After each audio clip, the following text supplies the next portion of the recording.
All right, Jaron Ennis says that he would beat Errol Spence at his own game. Now, I seen his father criticize Terrence Crawford, but I didn't get the opportunity to read that article or watch the interview just yet. But yeah, let's talk about what he said. You know, he doing what he supposed to do, a young guy. Call out the top guys, but I agree with Steven Bredman, and I think a lot of people agree with Steven Bredman when we know he probably not going to fight those guys at welterweight. You know, he can say that he the best welterweight in the world. That's how he supposed to feel, but I mean, you got no top 10 wins under your belt. I mean, you want to say Custio Clayton was the top 10, okay, whatever. You know, and you don't got those names. What be killing me is at one point Errol Spence was in the same position he was in, and they both was they both was affiliated with PBC, and you not getting those fights. That's kind of what was slowing shit down. He came with PBC with Showtime / PBC with almost 30 fights. He now his activity rate is slowed down to damn near a park. You know, so like I said before, he can say everything he want to say, but you know the casual public still don't know who he is. And other than doing interviews in the gym, that demographic ain't targeting Pookie, Ray Ray, Billy, Miley, and the people that they really target to really get the fight off the ground. You targeting hardcore boxing fans. So what you gonna do to target the other side of the demographic? If fighting on Showtime, especially on pay-per-view, not gonna get it done. It's definitely not gonna get it done. So at the end of the day, how does he expand his brand? And it's damn near impossible to do with Showtime. That's why they ain't got no pay-per-view stars, because don't nobody got Showtime no more. Y'all see what I'm saying? So it's how you gonna expand your brand, you know, outside to the casual public. So, but nonetheless, he doing what he supposed to do, and he very may well be the best welterweight. You know? But at the end of the day, you know, he said the IBF is strict, and after 120 days after Spence next fight, they gonna enforce it, and he gonna get a belt. I mean, you know, they can get him an interim belt and they let Spence continue on, but at the end of the day, if Spence don't fight Terrence Crawford, what's the point of fighting Jaron Ennis? What do that prove? That's my thing. What do it prove? You know, how does that solidify him as one of the best welterweights of his time? It don't. What solidifies him as one of the best or the best welterweight of his time is beating up on Terrence Crawford. That's what solidifies him.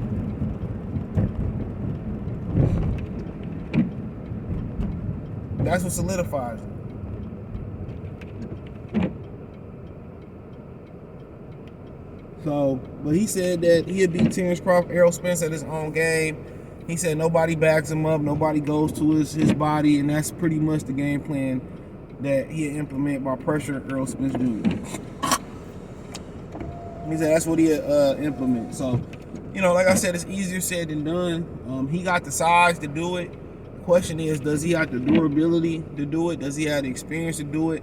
And would it be one of those fights where he learn as he go along and get better as the fight go along? It could be. One thing that's going to be an issue for him is Errol Spence jab. You know that's the issue for any Errol Spence opponent, to get past that stick. So people say, well, Errol Spence basic and he vanilla. Sometimes that's all you need is to be fundamentally sound. Especially to beat the guys like Jaron Ennis, who do all this punching from the hip, and they do all this slippery slide shit. You know, they do all that. You ain't gotta. It's just a facade, bro. You know, I can't really call it a facade because that shit can hurt you. But it's just kind of like smoke and mirrors, dog. Once you start breaking them down with basic jab and all that stuff, you start breaking them down to the last molecule, and then it usually ain't as tough as it seems. You really break them down, you know what I'm saying? You gotta push that kid back. So that's what I think. Whoever dominate on the front foot will win that fight. You know, I think Errol Spence might be a little bit too experienced. Now, if Errol Spence was like physically fading, like the Mikey fight, the Sean fight, he wasn't as physically strong as he was in those fights, then I'd probably be like, you know, Ennis probably got a good chance. But you gotta favor the champion and the experience. But Boots be in the gym too, so he dedicated. So But it's something to go along with that experience, that ring experience. It's something that go along with that. So, but yeah, that's how you should beat him. I kept telling people that's how Crawford should fight him. Is push his ass back. You know, after a while, use your angles, move your feet, and push him back. Yeah, that's how you fight guys like him. That's how you fight guys like him. You're exactly right. You start touching his body, you pushing him back, and making him think. And if Errol Spence out there thinking on the back foot, I think you're in a great position. He one of them dudes who get leverage while his feet being planted and pushing you backwards. That's how he gather his leverage. So I mean, you could sit there and use angles and box him. You know what I'm saying? You could. You could.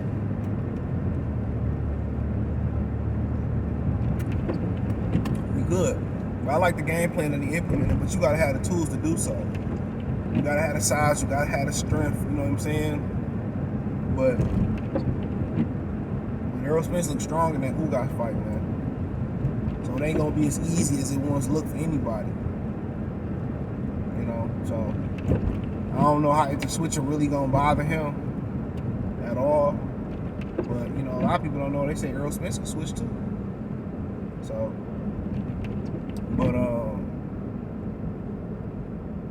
But yeah, man, you know, it sounds good.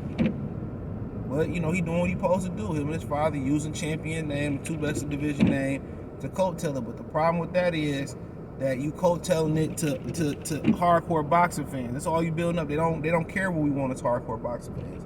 They don't make fights on for us. They make fights for casuals. They make fights for money. We down on the totem pole.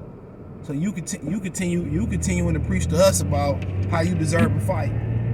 We didn't got no power in boxing. You don't need to be trying to convince us. You don't need to be, I mean, shit, you need to be trying to get your name out there to the masses so they can be convinced and they can demand the fight so they can people can put the money up for the fight. We ain't got no power in this shit. Real talk, we ain't got no power in this. Real talk, we ain't got no power in this, bro.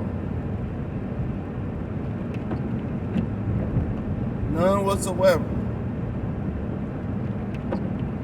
You know, you need to be trying to convince, you know, the casual public and get to them and get your boxing highlights out there to them so they can make that decision. So they can make the decision they want to see you in the ring with Spence. But like Stephen Bradman told him, you ain't getting no fights.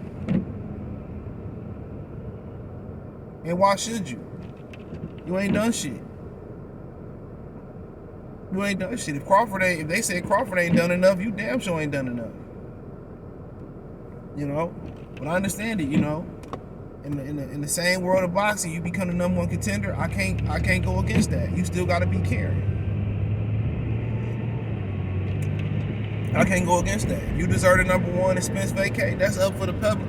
That's up for the public to call it a dub, or you don't bring nothing to the table. Told you, I'm waiting for him and Errol Spence fan base to clash. That shit gonna be funny. I'm gonna instigate like a mug. I'm gonna instigate like a motherfucker. You know? That's why I want Terrence Crawford to do what he gonna do. Move up, get a belt, get out the way, and see where it go. And see Philadelphia get on Errol Spence next. See Dallas get on Jaron Ennis next. They'll be saying the same shit they said about Terrence Crawford. He don't sell no tickets. He ain't no main event. Who he fought? Mark my word. Oh, we couldn't put Ennis and Spence on pay-per-view because Ennis ain't done nothing. Mark my words. Mark my words. Watch how that shit go.